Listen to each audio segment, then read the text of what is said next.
Chapter 3 Vital Secrets. "You're a real buzzkill, you know that?" Emma said to Gilbert as we walked through the garage and back onto the street. Her sword had somehow disappeared back into the tote bag, along with the newly reclaimed white hilt. "Was gonna cut off her hand for good measure, but I guess I'll have to save that until her 18th birthday." Gilbert ignored her, and we continued toward Union Square, the crate of mind-linking apples still straining my forearms. I said to both of them after a few blocks of total silence. "Thanks for bailing me out back there." "Don't get used to it," said Gilbert. "Anyway, it was better than having to explain to Dahlia why our newest member was murdered in the service of Miss Patel's revenge quest." "Hey!" interrupted Emma. "You're lucky I'm even speaking to you," he said. "The guild initiation is not about settling old scores. You of all people should know that." "I'm sorry," I interjected. "But you're the woman from the phone, right?" Emma nodded. "And you're also in the guild." "Right again, Jade. She's quick, this one." Gilbert rolled his eyes at the quip as we reached the interior of Union Square Park, which was still quiet at this early hour. He directed us to one of the benches, and I finally put down the crate of apples. "In case you hadn't gathered before, I'm Emma Patel, second seat of the Pavonia table." She extended her ring-adorned hand, and I shook it. "The what table?" I asked. "Also, what's with the fake British accent all of a sudden?" "It's not fake," said Emma, breaking into a Cockney version of her accent. "I'm a true Brit, I am." "Oh," I said. "My mistake." "My mum and dad are from Coventry," said Emma, dropping back into her regular elocution. "Lived there till I was 12. Then had to move here when my gran died. When the guild calls, you can't refuse." "So it would seem," I said. I thought about adding that all of my calls from the guild so far had been from her, but dropped it. "We'll go over all the formalities at the meeting tonight," said Gilbert. "And now that the formal initiation is almost over, we'll get you properly equipped, so you don't need to be rescued again." "Almost over? What else do I have to do? Steal the dodo beak from Oxford?" "Don't be ridiculous," said Gilbert.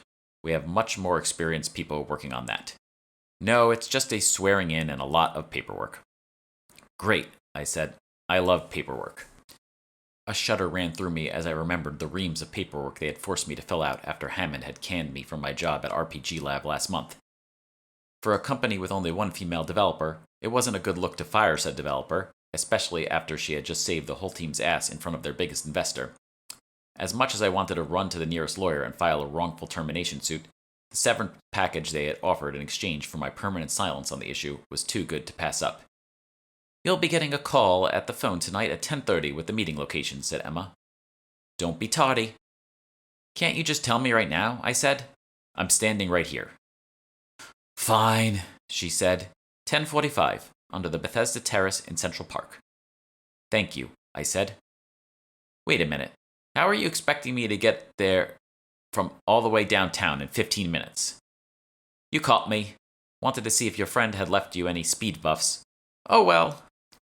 "Let's get moving," said Gilbert, and the two guild members left me alone with my thoughts and a crateful of apples. That was, until Emma ran back a minute later, her tote bag held open. "Sorry," she said. "Almost forgot those. Would you mind?" "What?" I asked. "You want me to dump all of these into that tiny little bag?" It was obviously no ordinary bag, but she didn't know how much I still didn't know about alchemy. If she had pressed me, I would have said that the bottom of the bag was lined with vervorium, just like Polly's shells and those stupid doorknobs. "You got it," Emma said with a shit-eating grin. I kicked myself for not pocketing some of the apples when I had the chance, and then reluctantly poured the entire crate into the tote bag, which accepted them without protest. "Thanks, love. See you tonight." Emma slung the bag around her shoulder effortlessly and retreated east toward Park Avenue. "Where can I get one of those?" I called out after her, but she just chuckled and ran off into the morning sun.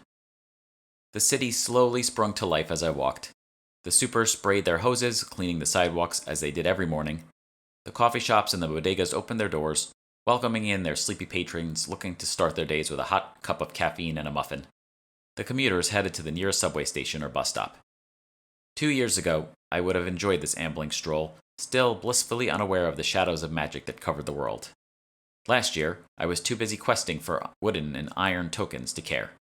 And now, more than anything, I wanted to be passed out in my cozy bed in my 5th-floor walk-up with the shades drawn and not wake up for several days.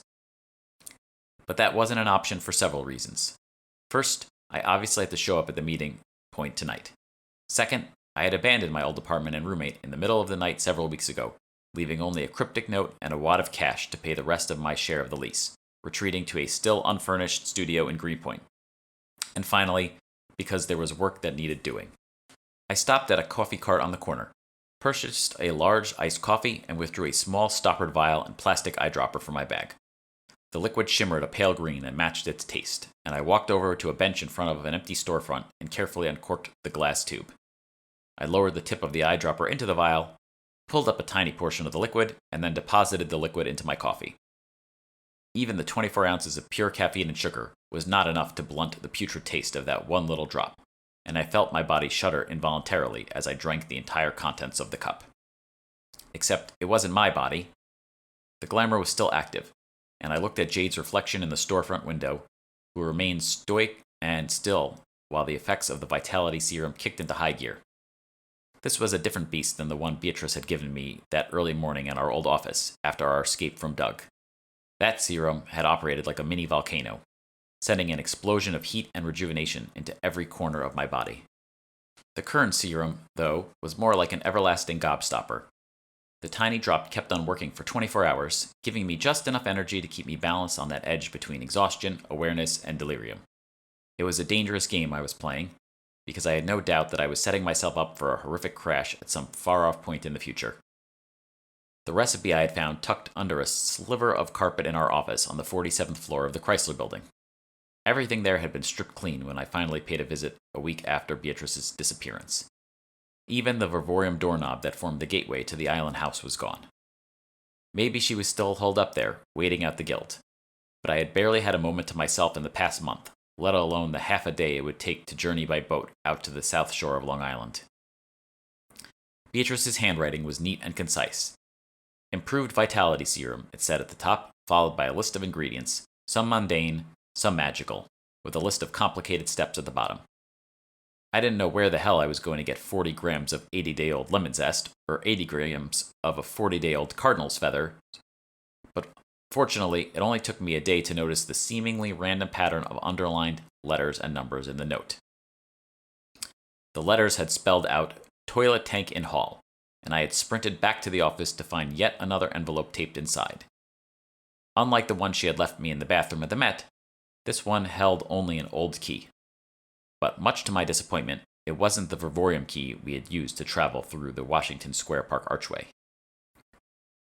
Buoyed by the vitality serum working its alchemy on my exhausted body buried under the glamour, I quickened my pace, eager to get to my current destination before the full morning rush hit.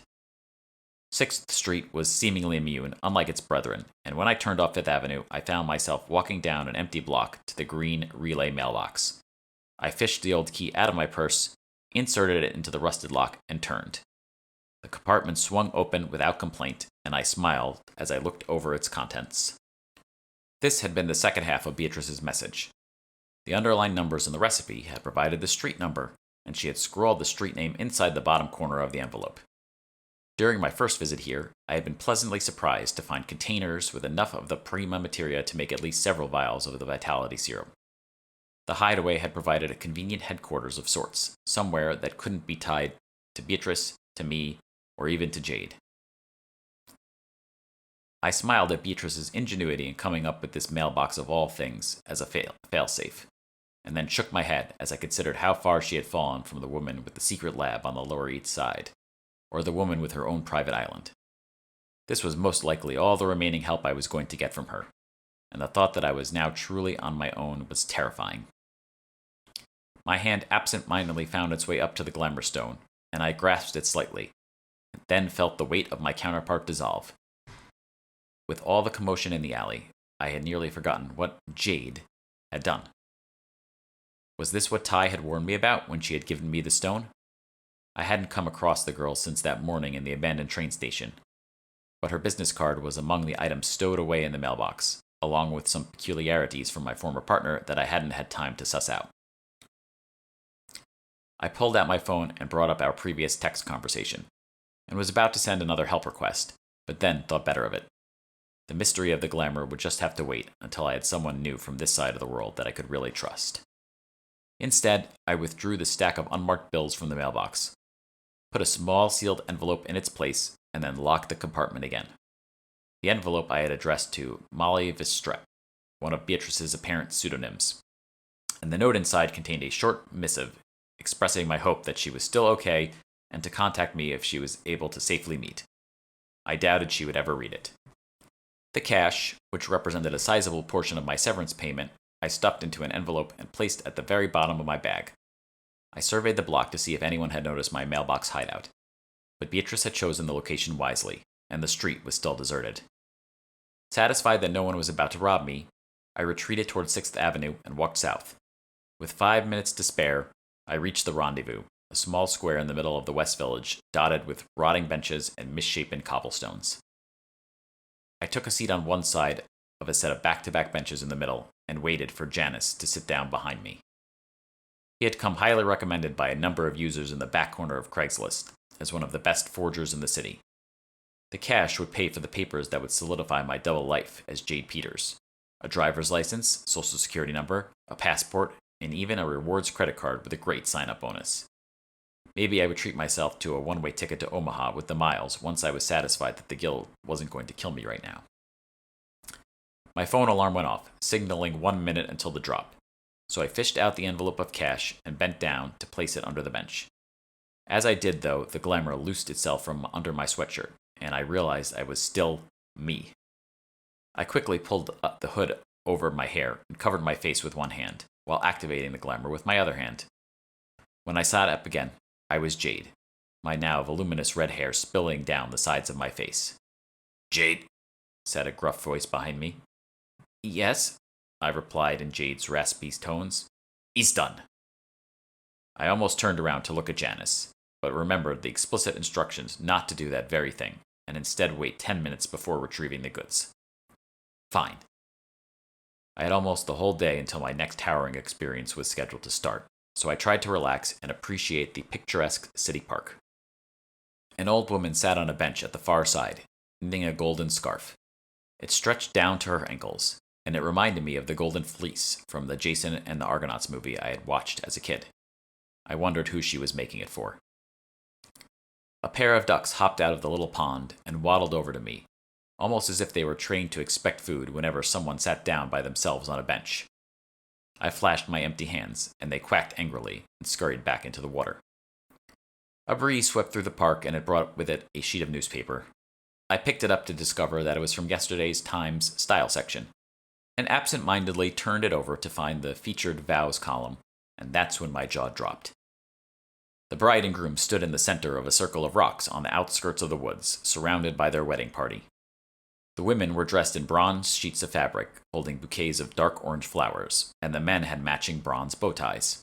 It was all quite ridiculous, and I would have had a good laugh had I not recognized the two women in the center, because staring up at me from the crinkled half-page photo, with half-distant looks in their eyes, were none other than Lisa and Stacy.